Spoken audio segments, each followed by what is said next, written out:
প্রাকৃতিক সৌন্দর্য ও আধুনিক নগর পরিকল্পনার এক অপূর্ব সমন্বয়। এটাই রাজশাহী নগরের পদ্মা নদীর পাড়ের আজকের রূপ। এই ভিডিওতে আমি আপনাদের নিয়ে যাব রাজশাহীর পদ্মা নদীর তীর ঘেঁষা সবুজ পথ ধরে, যেখানে প্রকৃতি ও পরিকল্পনা হাতে ধরে হেঁটে চলে। দৃষ্টিনন্দন এই নদীপথের দুপাশে বিস্তৃত সবুজ ঘাসের গালিচা, রং বেরঙের ফুলের শাড়ি, আলোকসজ্জার মোড়া পথ, আর তার পাশে বয়ে চলা শান্ত পদ্মা নদী যেন এক স্বর্গীয় দৃশ্যপট। সূর্য যখন পশ্চিম আকাশে হেলে পড়ে, তখন নদীর জলে প্রতিফলিত সেই লাল আভা এক অনন্য সৌন্দর্য সৃষ্টি করে। এই দৃশ্য দেখে হৃদয়ে এক পরম প্রশান্তি নেমে আসে। এই সৌন্দর্য কেবল প্রকৃতির খেয়ালেই সৃষ্টি হয়নি, এর পেছনে রয়েছে রাজশাহী সিটি কর্পোরেশনের সুদূর প্রসারী পরিকল্পনা ও নিষ্ঠাবান বাস্তবায়ন। আধুনিক নগরায়নের ছোঁয়ায় প্রকৃতি পরিবেশ যেন আরও প্রাণবন্ত হয়ে উঠেছে। মানুষের হাঁটার জন্য তৈরি করা ওয়াকওয়ে, বসার জায়গা, শিশুদের খেলার মাঠ, ঝর্ণা আর রাতের বেলায় আলোকসজ্জা সবকিছুই পরিকল্পিতভাবে সাজানো হয়েছে যেন মানুষ প্রকৃতির সাথে মিশে গিয়ে কিছু সময় কাটাতে পারে।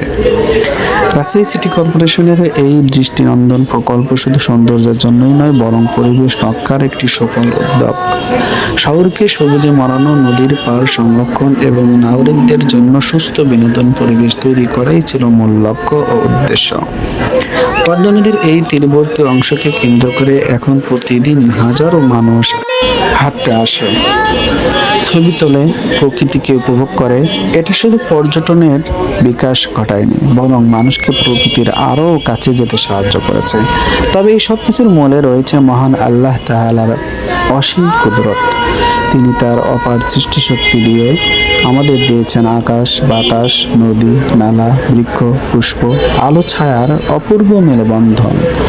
পদ্মা নদীর স্নিগ্ধ বয়ে চলা, হালকা হাওয়ার ছোঁয়া, ফুলের সৌরভ আর গোধূলির আলো সবই তার করুণার নিদর্শন।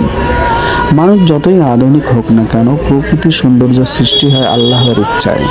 তার সৃষ্টি এত নিখুঁত, এত সুশৃঙ্খল যে তা কেবল চোখেই দেখা যায় না, হৃদয় দিয়ে অনুভব করা যায়। আল্লাহ আমাদের জন্য আকাশ থেকে পানি বর্ষণ করেন, ফলে তা দিয়ে উৎপন্ন হয় নানা রকম কলম। এতে অবশ্যই চিন্তাশীলতার জন্য নিদর্শন রয়েছে। এটা পবিত্র কোরআনের সূরা বাকারার 164 নম্বর আয়াতে উল্লেখিত আছে।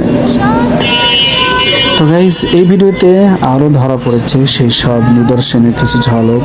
নদীর পাশে গড়ে ওঠা গাছ, ফুলের বাগান, ল্যাম্পপোস্টের ঝলমলে আলো, শিশির ভেজা সন্ধ্যা, সবকিছু যেন এক একটি কুদরতের সাক্ষ্য।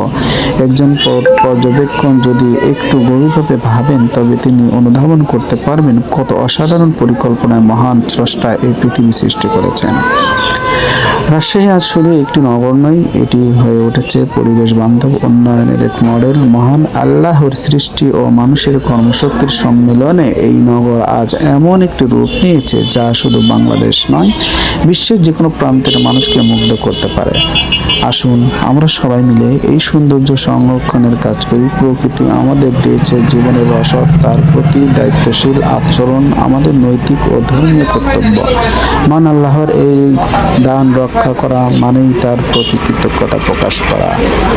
এই ভিডিও শুধু একটি দৃশ্যচিত্র নয়, বরং এটি একটি অনুভূতির গল্প, যেখানে প্রকৃতি, প্রযুক্তি, পরিকল্পনা ও প্রভুর কুদরতের শক্তি একত্রে মিলিত হয়েছে। এটি আমাদের দেখায় কিভাবে মানবিক প্রচেষ্টার সঙ্গে আল্লাহর দেয়া প্রাকৃতিক সৌন্দর্য মিলিয়ে এক অনন্য পরিবেশ গড়ে তোলা সম্ভব।